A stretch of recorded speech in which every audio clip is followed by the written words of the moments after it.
पिछले बार हमने देखा था कि दादी माँ के परिवार में एक छोटे से घर में दादी माँ रहती थी।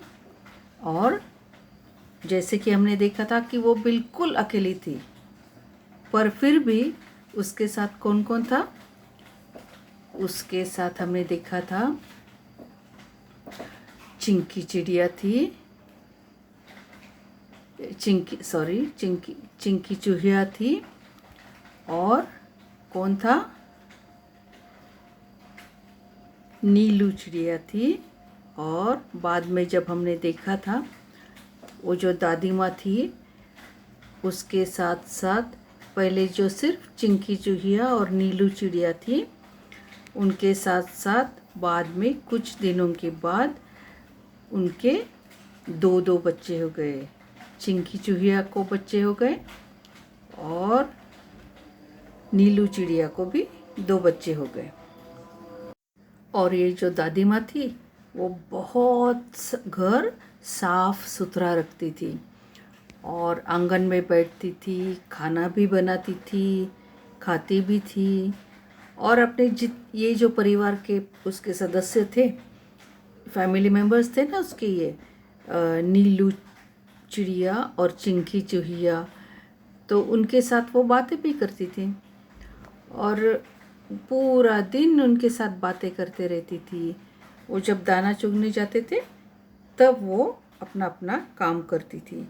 उसके बाद अब हम यहाँ देखते हैं कि बरगद का पेड़, जो पिछले बार हमने देखा था ना, बरगद के पेड़ पर ये दादी माँ बरगद के पेड़ के पास खड़ी है। देखो चित्र में दिखाई दे रहा है। और वो चूहिया को खाना खिला रही है, चुस्कू मुस्कू को खाना खिला रही है और टीनू मीनू को भी खाना खिला रही है।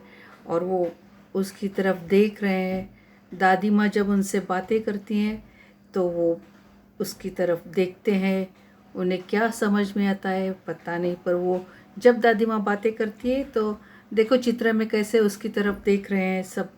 चिड़िया के बच्चे देख रहे हैं और ये उनको खाना भी खिलाती है। इसका मतलब वो, जैसे हम परिवार में दादी माँ कैसे अपने नाती पोती को खाना देती है या कुछ अच्छा मिठाई देती है या बच्चों के लिए कुछ बनाती है, नाती पोती के लिए कुछ ना कुछ बनाती है अच्छा, तो उसी प्रकार दादी माँ भी ये चुस्कू मुस्कू को और टीनू मीनू को बहुत प्यार करती थी। और उसी प्रकार जैसे कि वो अपने नाती पोती को प्यार करती, उसी प्रकार वो उनको भी खाना खिलाती थी, उनके साथ बातें करती थी जैसे कि वो अपने नाती पोती हों। तो ये बहुत अच्छे से उसके साथ रहते थे। जैसा कि हमने देखा था कि नीलू चिड़िया ने जो अंडे दिए थे और उनमें से जो दो बच्चे निकले थे, तो बहुत छोटे छोटे सुंदर बच्चे थे। और इनका नाम क्या है? देखो पेड़ पर बैठे हुए दिखाई दे रहे टीनू और मीनू। ये जो पेड़ के डाल पर बैठे वो टीनू और मीनू, तो उनका नाम भी रखा और सब ने मिलकर उनको संभाला भी, पोसा पाला, मतलब उनको खाना दिया, उनकी देखभाल की। और जैसे कि हमने देखा था चिंकी को भी दो बेटों के उपहार मिले थे जिनका नाम रखा गया चुस्कू और मुस्कू। वो भी बहुत अच्छे थे। और ये जो दादी माँ थी उनका कितना ख्याल रख रही है देखो। और उनके साथ उसका मन बहुत बहल जाता था, उसे बहुत खुशी मिलती थी और इतना प्यार से वो उनको दुलारती थी, प्यार करती थी। रोने लगते तो उनकी देखभाल करती थी। और ये जो चारों बच्चे थे वो आंगन में दौड़ लगाते थे, यहाँ से वहाँ, वहाँ से वहाँ, वहाँ से वहाँ, बहुत दौड़ लगाते थे और हंसते थे, खेलते थे, खाते थे, गाते थे। बड़ा मज़ा आता था उनको और बहुत खुशी से उनके दिन गुजर रहे थे। कभी कभी तो क्या होता था, वो खेल खेल में लड़ भी पड़ते थे। छोटी छोटी बातों पर उनका भी झगड़ा होता था, जैसे छोटे बच्चों का, तुम लोगों का होता है ना अपने भाई बहनों के साथ, वैसे ये इनका भी आपस में कभी कभी झगड़ा भी होता था। तो जब झगड़ा होता था तो दादी माँ क्या कहती थी, उन्हें समझाती थी और कहती थी देखो बेटा मत लड़ो, क्योंकि वो आपस में लड़ते थे तो उसे वो पसंद नहीं था। और एकता से रहो, सबने मिलकर रहना है, मिलजुल कर रहने से क्या होता है, एकता बढ़ती है। और जब एकता होती है वहाँ एकता से रहने से हमारे फैमिली में, हमारे परिवार में जब एकता होती है तो हमारा परिवार कितना खुशहाल होता है। और वो बार बार अपने बच्चों से कहती थी, उनको सलाह देती थी। और एक दिन नहीं, हमेशा जब वो लड़ते झगड़ते थे तो वो उसे एकता का महत्व समझाती थी। एकता से रहने के क्या क्या फ़ायदे हैं, हमें क्यों नहीं झगड़ना चाहिए, अगर हम झगड़ते तो उसके नुकसान क्या होते हैं, झगड़ने से क्या नुकसान होता है, हमारे आपस में जो हमारा प्यार है वो कम हो जाता है, हम खुशी खुशी से रहना चाहिए, एक दूसरे को हमने सहना चाहिए। मतलब दूसरे से गलती भी होती है तो हमने थोड़ा सा संयम रखना चाहिए ना, एकदम लड़ने झगड़ने पर नहीं उतरना चाहिए। तो ये जो दादी माँ थी उन्हें समझाती थी और उनको बोलती थी कि एकता से रहने से, एकता से कितने फायदे होते हैं। तो इसलिए वो बच्चों को बचपन से उसने एकता का महत्व समझाया था। तो ये एकता का रोज़ रोज़ रोज़ रोज़ जब हम कोई बात सुनते हैं तो हमारे वो मन में बैठ जाती है और वो कभी भी हमारे दिल से नहीं निकलती है। तो अगर हम आपके मम्मी पापा अगर आपको कुछ कहते हैं तो वो जब आपको वो सिखाते हैं, मैनर्स सिखाते हैं या कोई भी बात सिखाते हैं, तो वो हमेशा हमेशा बचपन से जब सिखाते हैं तो वो अपने दिमाग में वो पक्की बैठ जाती है वो बात। तो हम कभी भी उनको उनकी आज्ञा का हम हमेशा उनकी आज्ञा का पालन करते हैं अगर हम हमेशा वो बात सुनते हैं। तो अब जब दादी माँ हमेशा ऐसे बताती थी एकता के बारे में, तो उसका फ़ायदा तो होता है, जब ज़रूरत पड़ती है तब उसका फ़ायदा होता है। जब घर में होते तब उनको इतना एकता का फ़ायदा नहीं होता है, पर जब संकट आता है या कोई मुसीबत आती है तब जाकर वो हमें पता चलता है। तो एक बार क्या हो गया, ऐसे ही संकट आ गया। और संकट की घड़ी जब आती है ना तभी समझ में आता है कि जो अपनी सीख होती है बचपन से, हमें जो पेरेंट्स सिखाते हैं वो हम वो अप्लाई करते हैं, क्या हम उनके आज्ञा का पालन करते हैं, वो हमें तभी समझ में आता है। और फिर क्या हो गया, ऐसा संकट आ गया उनके ऊपर और चिड़िया जो थी और उनमें एकदम डर पैदा हो गया, डर बैठ गया, अभी क्या होगा, अपनी जान, उनकी जान पर बीता था ना, अब क्या करे, कैसे हो गया ये, उनके ऊपर क्या संकट आया। नीलू जो थी चिड़िया, वो दाना चुगने चली गई। अब दाना चुगने के लिए जब वो जाती है तो वो अपने बच्चों को भी अपने साथ ले गई। अब जब वो अपने बच्चों को अपने साथ ले गई तब क्या हुआ, उसके साथ और भी चिड़े चिड़ियाँ थे। अब सब मिलजुल कर ही दाना चुगने चले जाते हैं। और खलिहान जो था, खेत जो था, खेत के बाजू में जो ऐसे अनाज रखते ना उसको बोलते खलिहान। जहाँ जब अनाज तैयार हो जाता है तो वहाँ एक साइड में वो ऐसे पाइल बनाकर रखते हैं। और जो खलिहान होता है वहाँ पर बहुत सारा धान होता है, मतलब जो दाने होते ना वो बहुत सारे होते। तो क्या फिर उनके लिए तो खजाना है, पूरा भर के उनको दाने मिल रहे हैं वहाँ पर। तो ये जो चिड़े चिड़िया थी वहाँ जहाँ उनको अनाज मिलता है वहाँ वो पहुँच जाती है, उन्हें इनविटेशन देने की ज़रूरत नहीं होती है। तो ये जो चिड़े चिड़िया थी मज़े से अपना खाना खा रही थी, पेट भर के एंजॉय कर रही थी।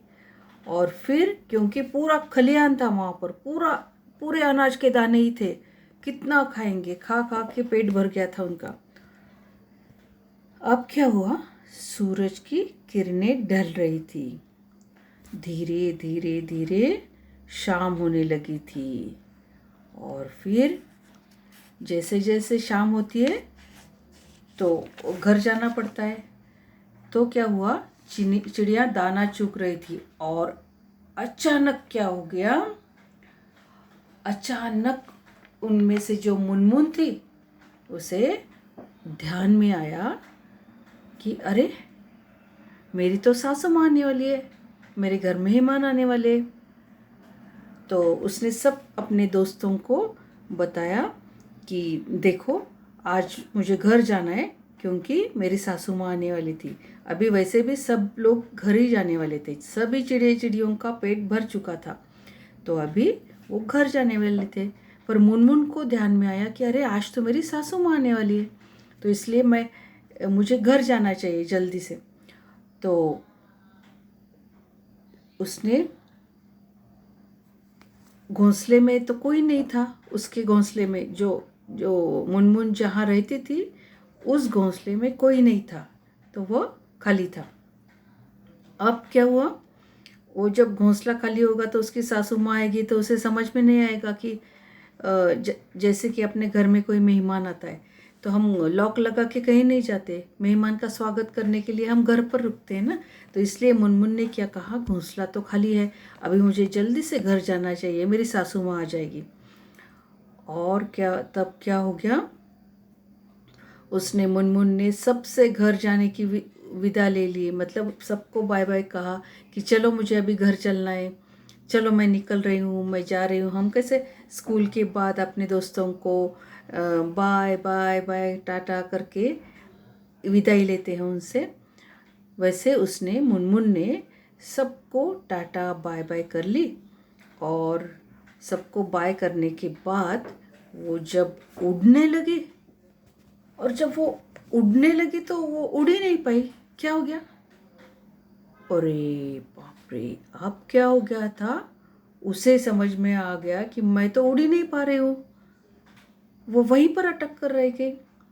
और तभी उसके ध्यान में आ गया, अरे मैं तो फंस गई। कहाँ फंस गई थी, उसे समझ में आ गया कि अरे मैं तो फंस गई, मैं तो उड़ ही नहीं पा रही हूँ। और उतने में उसकी जो आवाज़ डर गई थी वो, कि वो फंस गई, किसी चीज़ में वो फंस गई थी। अब उसे वो जो डर होता है अपने मन में, तो हमारी आवाज़ अलग निकलती है।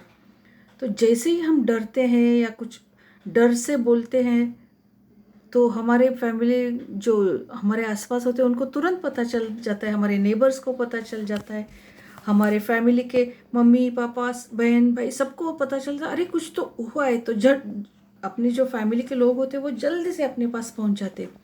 तो जैसे ही नीलू ने उसकी आवाज़ सुनी कि अरे ये तो कुछ डरी हुई आवाज़ है, तो उसने क्या किया,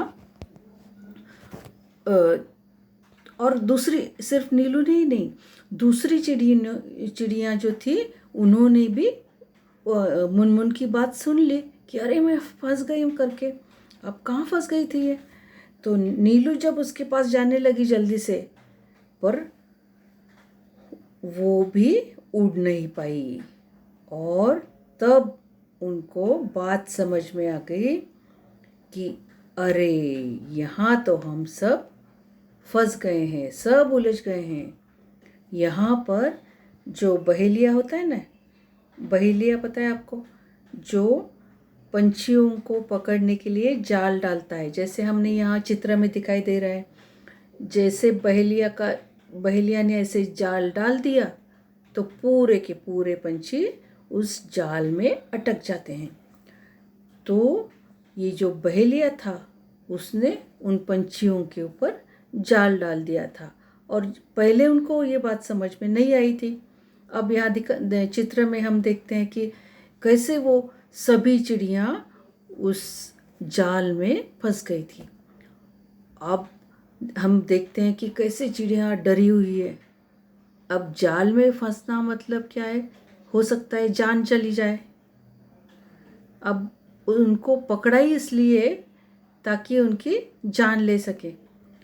अब वो बेचारी इतनी डर गई, अब कैसे करे, क्या करे, कैसे निकले हम यहाँ से।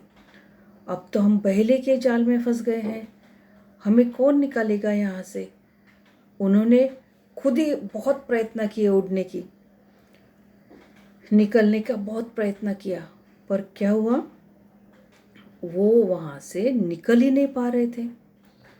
अब वो एक दूसरे की तरफ देख रहे हैं, बहुत उदास हो गए, बहुत उदास हो गए। अब हम क्या कर सकते हैं, हम कैसे निकलेंगे। कुछ लोगों को रोना आता होगा, अब क्या करेंगे, कैसे करेंगे, वो सोचते रहे। फिर सभी चिड़े चिड़िया उदास हो गए, और एक दूसरे का जब हमारा धीरज खत्म हो जाता है, हम बहुत निराश हो जाते हैं, बहुत उदास हो जाते हैं, ऐसा संकट आता है, तो उस वक्त हमें समझ में भी नहीं आता है। और अपने साथ जो भी होते हैं ना, अपने जो दोस्त होते हैं या अपने ग्रुप में जो होते हैं, उनकी तरफ देख के भी हमें रोना आ जाता है, और समझ में नहीं आता है ऐसे संकट में हम क्या कर सकते हैं, क्या करेंगे। यहाँ देखो, सभी चिड़िया एक दूसरे की तरफ देख रही है, आंखें बड़ी बड़ी करके उड़ने की कोशिश कर रही है, पुकार रही है जोर जोर से। जब संकट आता है तो पंछियों की आवाज़ कभी सुनी होगी, सुनिए तुमने, बहुत बहुत जोर से वो चिल्लाते हैं, जितने हो सके कोशिश करते हैं कि एक अलग प्रकार की आवाज़ आती है, उनकी रोज़ की आवाज़ अलग आती है। और जब संकट आता है, उनका कोई दुश्मन उन्हें दिखाई देता है, कभी कभी सांप दिखाई देता है। जब उनको सांप दिखाई देता है पंछियों को, तो तब उनकी आवाज़ एकदम अलग आती है, और वो सब जोर जोर से चिल्ला चिल्ला कर अपने दोस्तों को बताते हैं कि दुश्मन है हमारा। सभी, ये सिर्फ पक्षियों में नहीं, ये प्राणियों में भी होता है।